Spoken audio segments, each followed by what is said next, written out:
Anybody wants to ask something, throw your hands up. You were so lovely outside. Yeah, you. Yeah, the hot one. Yeah, you. Hello, Milo. Hi, sweetheart.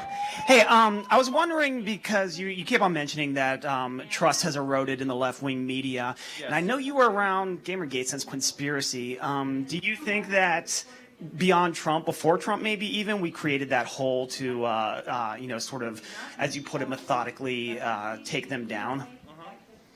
Yeah, well, the question, it's interesting because have I gone off? I think I'm off. Do you have to switch it? There we go. Well, you know, no one's ever going to believe this because nobody ever read any decent reporting on this unless you were reading me at the time. But GamerGate, which was this sort of extraordinary clash of video gamers and feminists and journalists, which you would have no interest in reading if you weren't into gaming, and even if you were, you probably, well, this may have passed you by. It was a cataclysmic event in culture. It was the first time that we beat them. It was the first time that not just the political right, but the cultural right fought back. And not just Republicans, but libertarians. People who, when told their video games could turn you into sexists, said, prove it. When told that their video games were damaging and racist and sexist, said, where? Show me. Prove it. I'm not just taking it on trust like the comic book fans did, or the fantasy fans did, or the...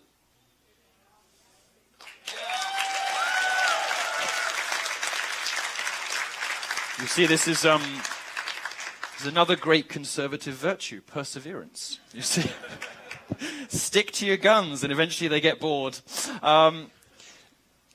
It was a very important thing, and it was important because it was the first time that the cultural right and cultural libertarians had won. They fought them off. They beat them. And who would have believed it was the humble video gamer to do it? But Gamergate was the first moment in culture that I believed that a Trump could be possible. Because it was the first time that social justice warriors and feminists and Black Lives Matter and all those kind of odious idiots who trade on feelings instead of facts got a good kicking. They really got beaten up badly. And it was wonderful to watch because it finally persuaded me that there was a core of libertarians, free thinkers, dissidents, mischief makers, Republicans, and whatever else, who had some backbone left, who really cared about stuff and weren't just going to accept on face value that they were all racist and sexist and they should pray for forgiveness at the temple of the Democrat Party. It persuaded me that something like Trump was possible. And so when he came along, I knew he'd win. I knew he'd win because I'd seen it happen in culture already, and culture is so much bigger and more important than politics. Politics is just symptoms, What matters is what happens in Hollywood, in the news business, in academia, and now, which all of you won't realize unless you do this, video games, which are a $90 billion industry. I mean, video gaming is bigger than Hollywood. Some of you will play, Grand Theft Auto or whatever at the weekends. What you don't realize is just how utterly vast this industry is. And it's barely covered. Nobody reports on it. Nobody knows anything about it, really. Nobody knows who the players are. Nobody knows who the big studios are. Nobody knows how much, occasionally you'll see, Grand Theft Auto took 300 million on its first day, and you're like, okay, whatever, move along with your life. Nobody realizes what a big deal it was. And nobody saw it coming. And I was the only conservative who did. And the only person, really, to treat it with the seriousness that it deserved. And with the result that we won. So, yeah, no, it was very important. And it was an important moment in culture, which is why... And I very firmly believe that it laid the groundwork for Trump, because I think that it showed that you don't have to have the cool friends. You don't have to be liked on Twitter. You can say unpopular true things and win anyway. You can survive if they come for you. Because the Gamergate, these gamers who would just be like, we're not sexist and racist. What the fuck are you talking about? I just want to blow some shit up and see some tits. There's nothing wrong with that. There is not.